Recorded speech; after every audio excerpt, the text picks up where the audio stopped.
أعوذ بالله السميع العليم من الشيطان الرجيم بسم الله الرحمن الرحيم وبه نستعين إنه خير ناصر ومعين اللهم صل على محمد وآله الطيبين الطاهرين.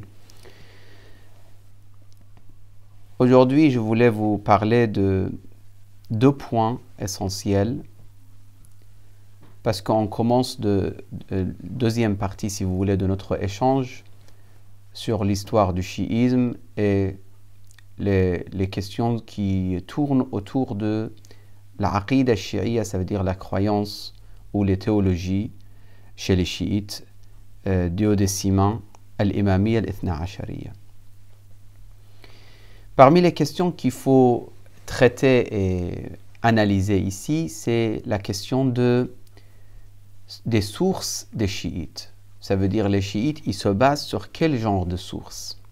Et ça, c'est très important pour les chiites même et pour les autres écoles de l'islam et même pour les chercheurs qui veulent connaître l'école de Ahl al-Bayt, le chiisme, ils se basent sur quel genre de source exactement. Et c'est très important également, pourquoi? Parce que parfois ça éclaircit qu'il y a beaucoup de points communs entre les musulmans et les points de divergence ne sont pas énormes. Donc le chiisme, il se base, ou les chiites, ils se basent dans leur pensée, leur théologie, sur des sources qui sont exactement les mêmes que les autres écoles, comme le Coran. Ce n'est pas pour faire plaisir à qui que ce soit, ce n'est pas pour dire finalement on est proche, etc. Ce n'est pas ça, c'est vraiment quelque chose c'est une réalité. Donc il y a des points communs importants ou très remarquables entre le chiisme et les autres écoles de l'islam, que ce soit les autres chiites, ça veut dire les non-décimains ou non-imamites, ou bien les autres écoles de l'islam. Donc, première source, c'est le Coran al-Karim. Bien évidemment, le Coran est considéré comme source le plus important des sources dans l'islam et dans l'école de Ahl al-Bayt alayhi salam. Bien sûr, vous allez peut-être me poser cette question, mais il y a des chiites qui se basent énormément sur le hadith, ça c'est sûr. Il y a des chiites qui se basent énormément sur le hadith, il y a des chiites qui se basent moins sur le hadith, il y a des chiites qui s'intéressent plus à la philosophie, il y a des chiites qui s'intéressent plus aux questions de irfan et gnostique, il y a des chiites qui s'intéressent plus à l'histoire, il y a des chiites qui s'intéressent plus aux exégèses coraniques, etc. etc.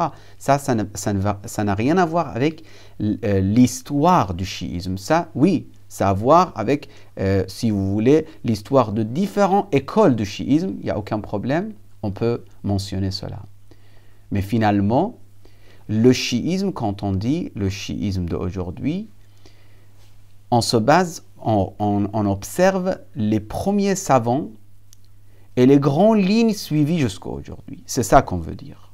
C'est pas le chiisme. Je ne représente pas le chiisme aujourd'hui. Je ne peux pas dire je représente le chiisme.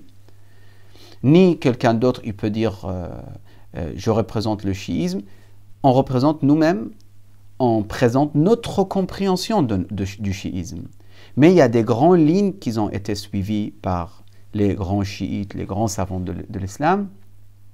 Donc c'est ça qui, pour aujourd'hui, qui nous intéresse pour développer. Donc le Coran, c'est bien évidemment, absolument, c'est considéré comme le plus grand ou le plus important comme source chez les chiites. Deuxième source, c'est Sunna.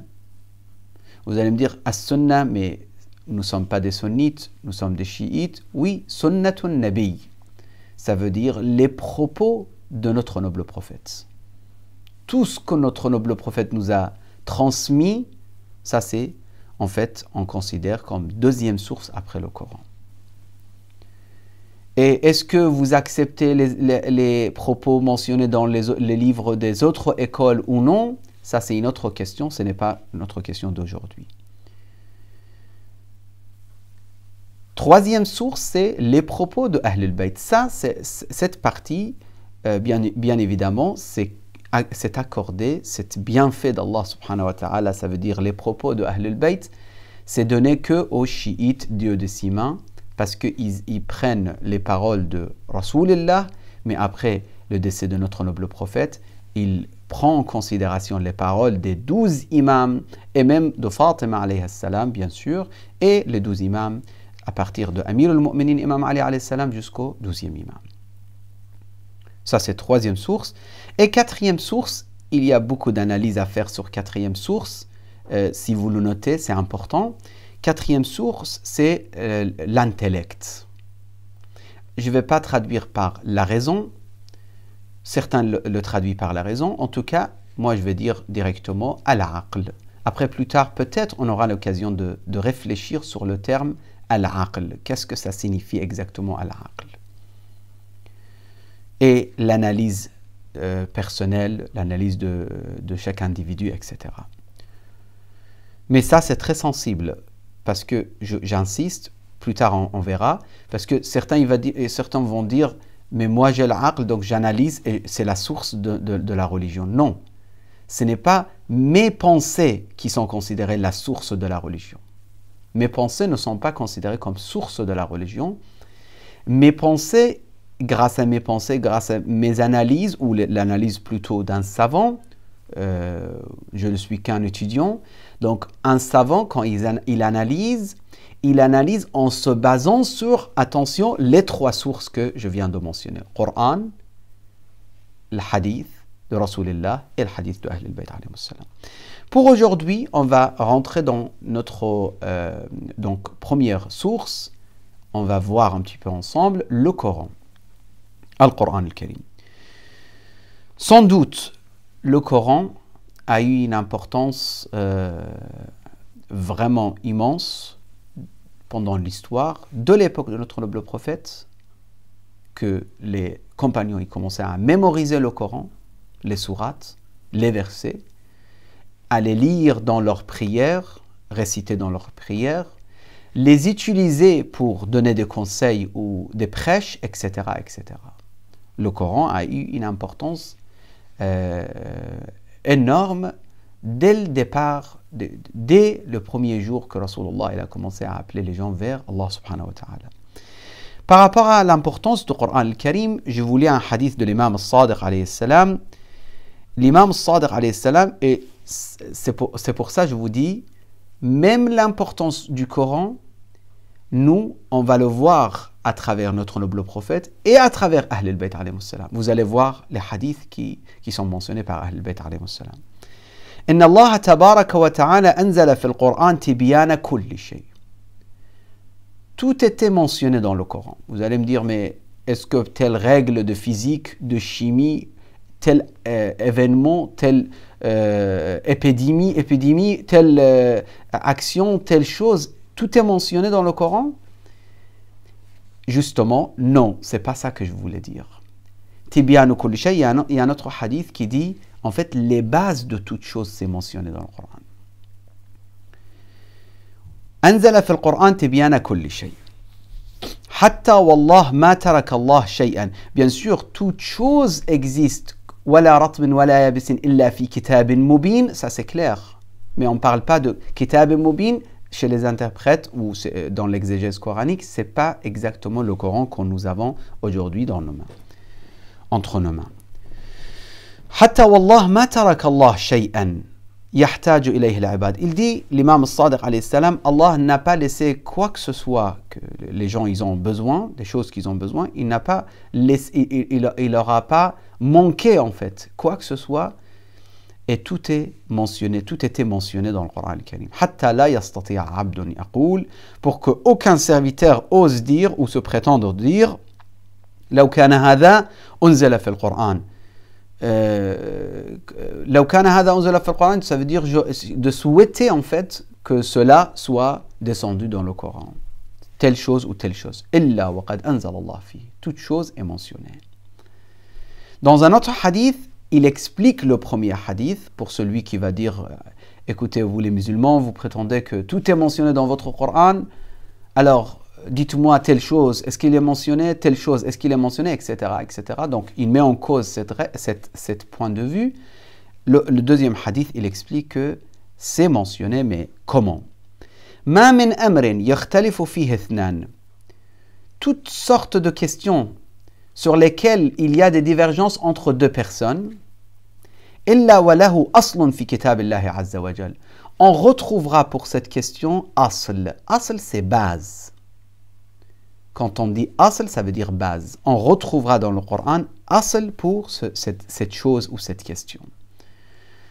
Mais, وَلَكِنْ لَا تَبْلُغُهُ عُقُولُ الرِّجَالِ. Là, cette phrase, je trouve très très importante comme phrase. Il dit, mais, وَلَكِنْ لَا تَبْلُغُهُ عُقُولُ الرِّجَالِ. Mais la raison ou les raisons ou les intellects des hommes ne peuvent pas atteindre toute chose.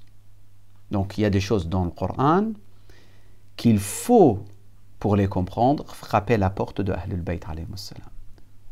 فَاسْأَلُوا أَهْلَ الذِّكْرِ إِن كُنتُمْ لَا تَعْلَمُونَ. ولكن donc ما من أمر يختلف فيه اثنان إلا وله أصل في كتاب الله عز وجل ولكن لا تبلغه عقول الرجال. Ça c'est deuxième hadith. Donc, l'imam al-Sadiq alayhi salam, par exemple, je vous donne un autre hadith, il dit par rapport à l'importance du Coran, toujours, mais là c'est une autre vision sur l'importance du Coran. Avant de lire le hadith, qu'est-ce que je veux dire par ce point? En fait, parfois on entend un hadith et on retrouve un verset coranique qui contredit ce hadith. Il y a des personnes, que ce soit dans le sunnisme ou entre les sunnites ou les chiites, dans les différentes écoles de l'islam, il va te dire, oui, mais le prophète, il a dit ça. Donc ça y est, c'est fait, c'est sûr. C'est la vérité. Tu lui dis, mais peut-être c'est pas authentique. Le Coran le contredit. Il ne veut pas admettre, il ne veut pas comprendre. Parmi l'exemple que je peux vous donner, pour les frères dans les autres écoles que le chiisme, par exemple, c'est la question de pourquoi laver les pieds. Pourquoi on lave les pieds dans la prière, on a déjà parlé, mais juste rapidement. Donc, parce qu'on a quelques hadiths qu'on retrouve qui disent laver les pieds. Mais le Coran, il dit autre chose. Le Coran dit « Wamsahu bi ru'usikum wa arjulakum ila al-ka'bayn » Lui, il lave. Après, il dit « Moi, je suis le Coran 100%. » Pourquoi? Parce qu'il y a un hadith qui l'a dit autre chose. Le Coran dit, il y a des hypocrites parmi les compagnons de prophètes. Il y a toute une sourate qui parle des hypocrites. Lui, il dit, tous les compagnons de prophètes sont pieux. Qui que ce soit, parce que c'est un compagnon de prophète, il est noble et il nous amène vers Dieu. Et il vous donne le hadith qui dit, Ashabi kan nujum, etc. Donc, il y a des hadiths qui contredisent des versets, même des sourates parfois. Le Coran dit que la femme d'un prophète peut être éloignée de la rahmatillah. La personne, il dit non. On a un hadith qui dit telle et telle chose, et donc on prend le hadith. Dans l'école de Ahl al-Bayt, parmi les chiites, également la même chose. Nous avons des personnes qui se basent sur des hadiths non authentiques, qui contredit absolument les versets, mais ils s'attachent énormément, ils ne veulent pas. Donc, Imam al-Sadiq, qu'est-ce qu'il dit? Il dit, Ma wafaqa kitab Allah fakhudhuh. Ce qui est concordant, ce qui est logique avec le livre de Dieu, ça veut dire qui est exactement dans le même cheminement, si vous voulez, que le livre de Dieu, fakhudhuh. Wa ma khalafa kitab Allah. Ce qui contredit le Coran, fada'uh. Laissez tomber. Un autre hadith, ma lam yuwafiq min al-hadith al-Qur'an, fahuwa zukhruf. Les propos qui ne sont pas dans la même direction ou même perspective ou compréhension que le Coran, fahuwa zukhruf. Zukhruf, ça veut dire quoi? Ça veut dire c'est des choses. Zakhrafa, parfois on l'utilise pour les embellissements. Parfois on l'utilise pour zukhruf, ça veut dire des choses sans valeur. C'est des propos sans aucune importance. Donc, tout ça, c'est bien sûr, on a d'autres hadiths de Amir al-Mu'minin, de Ahl al-Bayt, alayhi salam, sur l'importance du Coran. Par exemple, juste rapidement, vous pouvez partir rechercher l'importance du Coran de la part de Imam Ali, ça veut dire dans la langue de Imam Ali, dans les propos de Imam Ali, Amir al-Mu'minin, salamullahi alayhi, dans Nahj al-Balagha. c'est des propos extraordinaires qui mentionnent l'imam alayhi salam pour l'importance du Coran al-Karim. Après, il y a des discours que l'imam Amir al-Mu'minin il fait à chaque fois avant de commencer ou à chaque fois avant de développer des idées précises, il récite un verset du Coran al-Karim. Vraiment, le Coran parlant, c'est Amir al-Mu'minin. Vraiment, Al-Qur'anun Natiq Ali ibn Abi Talib. C'est celui qui développe, c'est celui qui nous fait goûter le Coran et la signification du Coran al-Karim. Ça, c'est notre première partie de notre échange d'aujourd'hui. Deuxième partie, Inch'Allah, je vais essayer de voir si on peut le terminer aujourd'hui, sinon on le laissera pour la semaine d'après, la semaine prochaine. C'est la question de falsification du Coran. Est-ce que le Coran il a été falsifié ou pas? C'est une question très sensible. Aujourd'hui, si vous posez cette question aux musulmans, que ce soit sunnites et chiites, maintenant je parle les gens. Je ne parle pas des savants et des chercheurs. Ils vont vous dire tout de suite, les sunnites, ils vont vous dire non, il n'a pas été falsifié le Coran, c'est sûr et certain, parce que Allah subhanahu wa ta'ala nous a promis dans le Coran Inna nahnu nazzalna adh-dhikra wa inna lahu lahafidhun. Ça veut dire, donc le verset, il faut s'assurer de terme, mais wa inna lahu lahafidhun, ça veut dire nous avons fait descendre le dhikr et nous allons le protéger, préserver de toutes sortes de falsifications. D'accord. Les chiites, vous allez venir poser la même question, ils vont donner la même réponse, ils vont réciter la même sourate ou les mêmes versets en vous disant, c'est sûr et certain, le Coran n'a pas été falsifié. Le Coran qu'aujourd'hui nous avons, que ce soit entre les sunnites ou les chiites, c'est une réalité.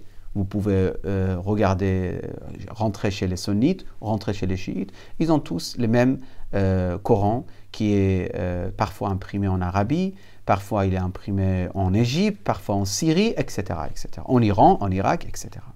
C'est le même Coran, ça commence avec le Fatiha, mais c'est les qira'at qui changent, donc il y a Qaloun, il y a riwayat Warsh, ou Qaloun, ou Hafs an Asim, ou etc., etc. Hafs an Asim, par exemple, c'est connu en Irak, en Iran, Moyen-Orient, et en Arabie également, etc. D'autres, ils sont connus ailleurs, comme Warsh en Égypte, Qaloun peut-être en Maghreb, dans certains pays de Maghreb, etc. Et il y a d'autres qira'at, bien sûr. Mais, donc, les gens vont dire, c'est sûr que le Coran n'a pas été falsifié. Ça, c'est le premier point. Maintenant, pour voir un petit peu de plus près cette question, ou analyser de plus près, qu'est-ce que ça veut dire la falsification? Nous avons deux termes, deux sortes, si vous voulez, de falsification. La falsification des mots et des versets, ça veut dire lafzi, et falsification sur la question d'herméneutique ou exégétique ou explication et analytique. Donc, il a falsifié quand il a analysé. Donc, il a changé la signification. Ça, c'est une sorte de falsification, mais qui concerne la signification et la question de ta'wil et tafsir, donc herméneutique ou exégèse. Deuxième sorte de tahrif, c'est al-lafzi. Ça veut dire changer les mots directement, changer les versets directement. Dans le tahrif al-lafzi aussi, on a plusieurs sortes. Je ne vais pas beaucoup détailler parce que notre échange là actuel, c'est l'introduction à la question de la falsification. Ce n'est pas du tout l'analyse approfondie de cette question. Cette question, s'il veut être approfondie, j'avais promis à mes amis que ça doit prendre minimum, j'avais promis qu'on va développer un jour, Inch'Allah, si Dieu le veut, si on est vivant, ça doit prendre minimum une cinquantaine de cours pour vraiment pouvoir expliquer les choses comme un peu plus en détail. Je ne dis pas de poser toutes les questions, mais un peu plus en détail. Par contre, nous, vraiment, ici, c'est l'introduction très brièvement. On va parler très brièvement de la question et passer très rapidement. Donc, encore dans l'afzi, ça veut dire la falsification, parfois on parle de falsification parce qu'on a enlevé des versets. parfois on parle de la falsification, c'est parce qu'on a rajouté des choses, ou des mots, ou des versets, ou des lettres, etc. Ce qui est évident, dès maintenant, je vous le dis, aucun savant sunnite et chiite, quand je dis aucun, ça veut dire parmi les grands savants. Je ne dis pas un par là, il a dit des choses comme ça, non. Parmi les grands savants, aucun savant a prétendu que le Coran, il a été rajouté, quoi que ce soit sur le Coran. Donc le Coran que nous avons aujourd'hui, moi j'ai chez moi, vous avez chez vous, que parmi nous, il y a des gens qui ont mémorisé tout le Coran, n'a absolument pas été rajouté quoi que ce soit sur le Coran. Ça c'est absolument sûr, et c'est fermer la question et le dossier sur cette question. Après, vous allez peut-être me dire, mais on a entendu telle personne a dit, même s'il y a des rajouts, telle sourate n'existait pas à telle époque, etc. Ça, j'insiste encore une fois, je ne veux pas analyser les phrases dites comme shawaz, comme on dit, par telle et telle personne. Dans les écoles de l'islam, que ce soit chiite ou sunnite, qatibatul ulama, les grands savants, jamais ont parlé de ce genre de falsification. Par exemple, Muhaddith al-Nouri, celui qui a posé beaucoup de questions sur justement la falsification, et que les non-chiites, ils ont profité énormément de ces écrits pour attaquer les chiites depuis quelques décennies, énormément d'attaques de leur part. Même Muhaddith al-Nouri n'a jamais dit que le Coran il a été rajouté quoi que ce soit. Muhaddith al-Nouri, il parle de falsification, il dit il y a des versets que peut-être ils ont été supprimés. Donc c'est le maximum que lui il a prononcé, et également dans le sunnisme, on a absolument, dans le Sahah également, on retrouve dans les sources sunnites, dans le Suyuti par exemple dans son tafsir, on a des propos qui prouvent clairement qu'il y avait des savants dans les autres écoles, c'est-à-dire dans le sunnisme, qui croyaient à la falsification, ça veut dire suppression, ou le fait qu'on a supprimé des versets. Donc, que ce soit chez les chiites ou les sunnites, nous avons des propos qui disent oui, il y a eu des suppressions. On a enlevé tel verset, tel verset on lisait, mais on ne lit plus. Ça existe, que ce soit de la part des propos de Aïcha, ou d'autres compagnons de prophètes, et dans le chiisme également, nous avons les mêmes propos. Donc, ces propos, comment on va faire alors? Donc, on a compris que falsification, ça veut dire rajout, absolument pas. Mais on a enlevé des choses du Coran. Ça veut dire le Coran d'aujourd'hui, il a été falsifié. Ça veut dire ce n'est pas le Coran complet. Ça, c'est la question très sensible qui a été posée. Encore sur cette question, aujourd'hui, je suis obligé de terminer au moins cette question, parce que après, je pourrais pour la prochaine fois développer plus. Sur cette question, ce qui est sûr également, la majorité des savants chiites, comme la majorité des savants sunnites également, ils disent que ce n'était pas supprimé, aucun verset a été supprimé du Coran. Le Coran que nous avons aujourd'hui, c'est le Coran qui existait à l'époque de Rasulullah, à l'époque de Amir al-Mu'minin, à l'époque de Ahlul Bayt alayhi salam.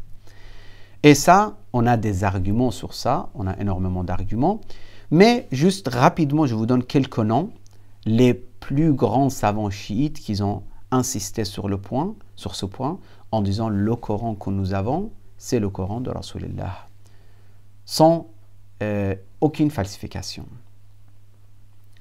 Donc, c'est qui? Comme je vous donne rapidement, Cheikh Sadouk de 4e siècle de l'Hégire, Cheikh el-Moufid de 5e mort au début du 5e siècle, et Sayyid el-Murtada Alam al-Huda, le frère de Sharif al-Radi, également, qui est de 5e siècle, mort 5e siècle, 436, Cheikh al-Tousi, Cheikh al-Ta'ifa, le fondateur de la Hawza de Najaf, également, il partage même opinion, At-Tabarsi, ou At-Tabrisi, l'écrivain de Majma' al-Bayan, Al-Allam al-Halli également, et Muhaqqiq al-Karaki, Faïd al-Kashani, etc. Je ne vais pas mentionner tous les noms. Donc, tous ces savants, et autres encore, ils sont d'accord sur le même point. Maintenant, est-ce qu'on a une explication alors pour les propos dans l'école de Ahl Sunnah, ou également dans certaines sources chiites, qui nous fait comprendre que finalement, il y a quand même des versets qu'aujourd'hui, nous n'avons pas. Donc, comment on va réagir avec ces propos? Il y a plusieurs façons, il y a eu plusieurs façons pour résoudre le problème de ces propos. Je préfère mentionner la prochaine fois. Mais on ne sait pas la prochaine fois, il y aura une prochaine fois ou pas. Toujours, on ne sait pas quand est-ce qu'on va quitter ce bas monde. Pour l'amana, ça veut dire c'est un dépôt sur moi, je dois le terminer. Ce qu'on croit, ce que ce Coran, il n'a pas été falsifié.